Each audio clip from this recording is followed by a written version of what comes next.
Hot! আমি সামান্য কদিনের জন্য দেশের বাইরে গেছি অফিসের কাজের জন্য, আর তুমি সেই সুযোগে অন্য একজন পরপুরুষ নিয়ে আমার বেডে। আমার ভাবতে অবাক লাগতেছে, তুমি সব কি করলা? কি করলাম মানে? কই, আমি তো কিছু করিনি। কিছু করিস নাই না? এই, কিছু করিস নাই? গায়ে হাত তুলছো কেন তুমি? অথই কি ব্যাপার? আমার বেডরুমে অন্য কাউকে নিয়ে ঘুমে আছে অথই। আমি তাকে কি সারপ্রাইজ দেব? আমি তো নিজেই সারপ্রাইজ হয়ে গেলাম। কেন ভাইয়া, কি হয়েছে? কি হয়েছে তুই জানিস না? না তো। এই শোনো, আমি তোমাকে আবার সতর্ক করে দিচ্ছি, আওয়াজ যেন কোনোভাবেই ওরা না শুনতে পারে। হ্যাঁ, নাহলে কিন্তু ওরা জেনে যাবে। চুপচাপ শুয়ে থাকো। হেই, লজ্জা করে না তোর? বেলজ্জা কোথাকার। না, আমার লজ্জা করে না। আমি একটা সম্পর্কে জড়াইছি, প্রেম করতে আমার ভালো লাগছে, শেষ। কত বড় খারাপ! সে কিনা আমার সামনে বলে লজ্জা করে না। আসলে তো লজ্জা নেই। তোর জন্মের সময় না তোর মা বাবা তোর চোখের নিচে যে একটা কালি দেয় লজ্জার, সেটা মনে হয় দেয়নি। বেয়াদব কোথাকার। শোনো, উল্টাপাল্টা কথা বলবা না। আমি যা করেছি একদম ঠিক কাজ করেছি। তুমি কোথাও যাবে না, দাঁড়াও। স্যার আমাকে দেখতে চাই। দাঁড়াও, তুমি কোথাও যাবে না। তুমি আমার অনুমতি না নিয়ে আমার বেডরুমে ঢুকবা না।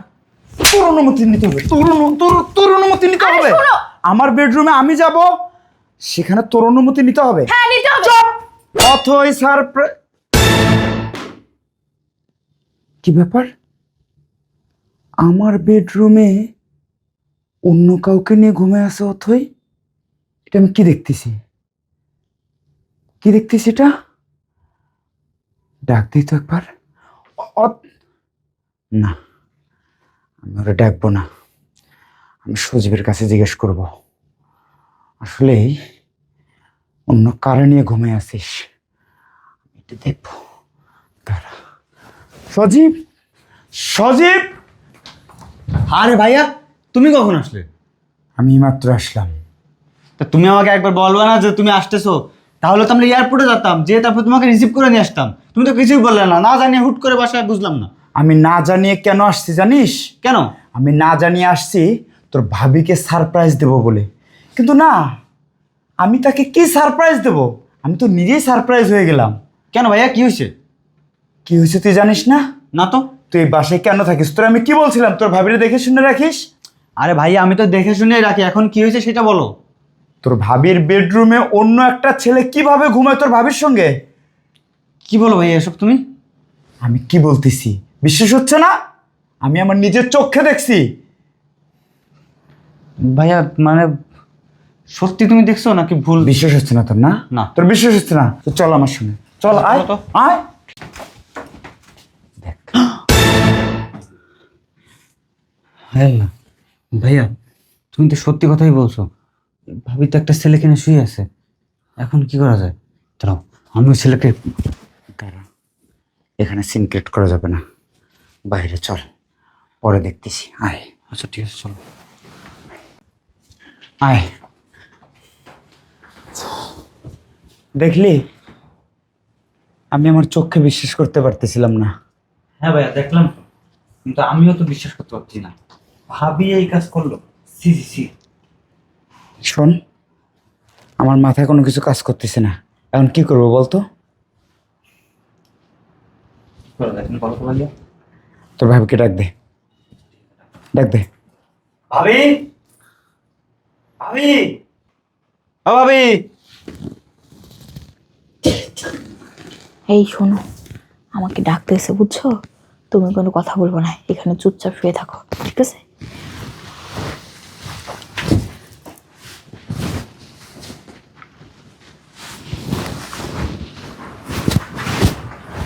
এই শোনো, আমি তোমাকে আবার সতর্ক করে দিচ্ছি, আওয়াজ যেন কোনোভাবেই ওরা না শুনতে পারে। হ্যাঁ, নাহলে কিন্তু ওরা জেনে যাবে। চুপচাপ শুয়ে থাকো।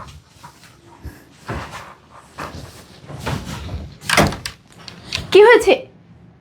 আরে তুমি তুমি কখন আসলে? আমার দেখে খুব অবাক লাগতেছে তাই না? মনে হচ্ছে আমাকে আর কখনো দেখো নাই। মানে? মানে কি? আমি সামান্য কদিনের জন্য দেশের বাইরে গেছি অফিসের কাজের জন্য, আর তুমি সেই সুযোগে অন্য একজন পরপুরুষ নিয়ে আমার বেডে। আমার ভাবতে অবাক লাগতেছে, তুমি সব কি করলা? কি করলাম মানে? কই আমি তো কিছু করিনি। কিছু করিস নাই না? এই কিছু করিস নাই? গায়ে হাত তুলছো কেন তুমি? আবার কথা বলে। গায়ে হাত কেন তুলি সেটা তুই বুঝিস না? ভাজা মাছটা কি উল্টে খাওয়ার মতো ক্ষমতা তোর নাই? হ্যাঁ, এই আমি কদিন হলে বাইরে গেছি, আমি আসবো তোকে সারপ্রাইজ দিব, তুই আমার কি করলি? এটা তুই তো উল্টা আমাকে সারপ্রাইজ দিলি। তুই অন্য একটা পরপুরুষ নিয়ে কিভাবে শুয়ে আছিস আমার বেডে? বল আমাকে। কি সব বলছো তুমি? তোমার কি মাথা পাগল হয়ে গেছে? সজীব কি বলে? ভাবি, আমার চোখকে অন্ধ? ভাইয়া যা বলতে ঠিকই তো। ভাইয়া নাই ভুল দেখছে, কিন্তু আমি তো ভুল দেখতে পারি না। আমিও তো দেখে আসছি। আমি বন্ধ কর। তোর কি বলছিলাম? যে একটু তোর ভাবিরে দেখে শুনে রাখিস। কি করলি তুই? আমার বিশ্বাসের মর্যাদা রাখলি? তুই আমার কথা কি রাখলি? যত সব গাধার দল। এই কারণে বেডে শুয়ে আছো তুমি, বলো আমাকে। ও আমার বয়ফ্রেন্ড। আমার ওর সাথে 2 বছর ধরে সম্পর্ক। বয়ফ্রেন্ড না? বয়ফ্রেন্ড? আমার ভাবতে অবাক লাগতেছে, একটা মেয়ের হাজবেন্ড থাকার পরেও কিভাবে তার বয়ফ্রেন্ড থাকে। সে কিনা আবার উঁচু গলায় আমার সামনে বলে ও আমার বয়ফ্রেন্ড। হেই, লজ্জা করে না তোর? বেলজ্জা কোথাকার। না, আমার লজ্জা করে না। আমি একটা সম্পর্কে জড়াইছি, প্রেম করতে আমার ভালো লাগছে, শেষ।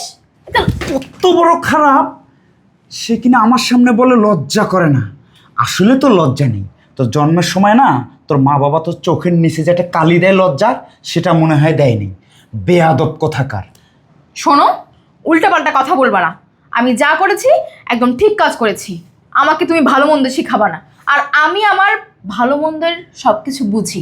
আমার কাকে নিয়ে থাকতে ভালো লাগবে, আমি কার সাথে সম্পর্ক জড়াবো, কাকে নিয়ে ভালো থাকবো, সেটা না আমি ভালো বুঝি। ও আচ্ছা, তাই? আমি যে হাজবেন্ড তোর, আমার কোনো মূল্য নাই, আমার কথার কোনো মূল্য নাই। আমার সামনে অন্য একটা পরপুরুষ নিয়ে শুয়ে থাকবে, তোর ভালো লাগতেছে সেজন্য শুয়ে থাকবি, আর তুই কিনা ভালো মন্দ বুঝিস। আসলে আমি বোকা, আমি সত্যি বোকা, তোর কাছে বোকা। আমি অনেক বড় বোকা। মানে আমার স্ত্রী অন্য একজনকে নিয়ে আমার বেডে শুয়ে থাকবে, সেটা কিনা আমি বলতে পারবো না। হ্যাঁ, তুমি ঠিকই বলেছো। আর শোনো, তোমাকে না এখন আমার ভালো লাগে না, এই জন্য আমি নতুন করে সম্পর্কে জড়াইছি। তাই? হ্যাঁ। আমাকে আর ভালো লাগে না? না।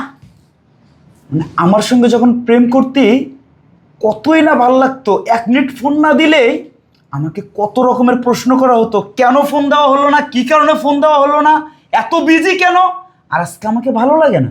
না, এখন তো বিয়ে হয়ে গেছে তোমার সাথে আমার, তাই না? তো আগের দিনগুলো না তুমি ভুলে যাও। এখন তো আমি নতুন সম্পর্কে জড়াইছি। আর তুমি একটা কাজ করো, তুমি আমাকে তালাক দিয়ে দাও। আমি তোমার সঙ্গে থাকতে চাই না। আমি তোকে ডিভোর্স দিব, তোর বলতে হবে না। আমি তোকে ডিভোর্স দেবো, কিন্তু তার আগে দেখতে চাই কত বড় সুপুরুষকে নিয়ে তুই বিছানায় ঘুমাই আসস, কত স্মার্ট, কত টাকাওয়ালা, আমি সেটা দেখতে চাই। মানে কোথায় যাচ্ছ তুমি? কোথাও যাবে না, দাঁড়াও। স্যার আমাকে আরে দাঁড়াও, দেখতে চাই। দাঁড়াও। তুমি কোথাও যাবে না। তুমি আমার অনুমতি না নিয়ে আমার বেডরুমে ঢুকবা না। তোর অনুমতি নিতে হবে, তোর অনুমতি নিতে আরে হবে। শোনো। আমার বেডরুমে আমি যাব, সেখানে তোর অনুমতি নিতে হবে। হ্যাঁ, নিতে হবে। চুপ, একদম চুপ, সাইলেন্ট থাকবি। একটা কথা বলবি, কলিজাটা টান দিয়ে ছিঁড়ে ফেলবো। মানুষ চিনিস নাই তুই আমারে। আমার বেডরুম, আমার বাসা, সেখানে তোর অনুমতি নিতে হবে। হ্যাঁ, তোর বাপ ভাইকে আমাকে বাসা করার জন্য টাকা দিয়ে গেছিল। নির্লজ্জ কথাকার। আমি দেখবো তুই কোন সুপুরুষ নিয়ে ঘুমাস। দাঁড়াও, দাঁড়াও বলতেছি। হট! হট! মানে অথই কে এটা? কেন? আমার প্রেমিক। হাই, চলে এসো। বুঝলাম না, একটা মেয়ে মানুষ কিভাবে প্রেমিক হয়? বুঝলে না? চলো আমার সাথে, আমি তোমাকে বুঝাচ্ছি। চলো চলো চলো। সজীব, চলো। বুঝলাম না তুমি কি বুঝলে না কিছু? হ্যাঁ, কিছুই বুঝতেছো না?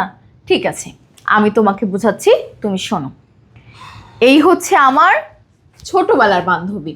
আমরা দুজন একসঙ্গে পড়ালেখা করেছি। ও এসএসসি পাশ করার পর বিদেশে চলে যায়। অনেকদিন হলো দেশে আসছে, তো আজকে আমার বাসায় ঘুরতে আসছে। আর তুমি তো এর কথা জানোও না, কখনো একে দেখোও নি। আমি এই জন্য তোমাকে সারপ্রাইজ দেওয়ার জন্য বাসায় রেখে দিছি। আর আমি তোমাকে কল করেছিলাম, তুমি আমার কলটা ধরোনি, সেজন্য আমি তোমার বসকে কল দিয়েছিলাম যে তুমি কোথায় আছো সেটা জানার জন্য। তুমি ফোন ধরতেছিলে না। তোমার বস আমাকে বলে তুমি নাকি দেশে আসতেছো এয়ারপোর্টে। তুমি তো দেশে আসতেছো আমাকে না জানাই, আর আমি তো জানি তুমি দেশে আসলে আমাকে সারপ্রাইজ দিবা। আর এজন্যই তুমি আমাকে সারপ্রাইজ দেওয়ার আগেই আমরা তোমাকে সারপ্রাইজ দেওয়ার কথা ভেবেছি। কেমন হলো বলো? কেমন হলো না? তুমি এরকম একটা সারপ্রাইজ দিবা, তুমি একটাবার ভাবছো যে আমি আমি কতটা অসুস্থ হতে পারি? আমি স্ট্রোকও তো করতে পারতাম। তুমি যা করো না, এটা আমার বুঝে আসে না। সারপ্রাইজ দিবা, তার কিছু তো ধারা আছে, কিন্তু এরকম একটা সারপ্রাইজ দেয়। একটা স্বামী হয়ে যখন দেখে যে একটা স্ত্রী তার নিজের বেডরুমে অন্য একটা পুরুষকে নিয়ে ঘুমাচ্ছে, এটা কতটা কষ্টের তুমি জানো? এটা অনেক কষ্টের। আমি আর একটু হলে হয়তোবা স্ট্রোক করতাম। শোনো না, রাগ করতেছো? রাগ করিও না। আসলে এই সারপ্রাইজটা না দিলে আমি তো বুঝতে পারতাম না তুমি আমাকে কত ভালোবাসো। আমি তোমাকে অনেক ভালোবাসি, অনেক অনেক বেশি ভালোবাসি। তুমি সেটা বোঝো না, বুঝতে পারছো?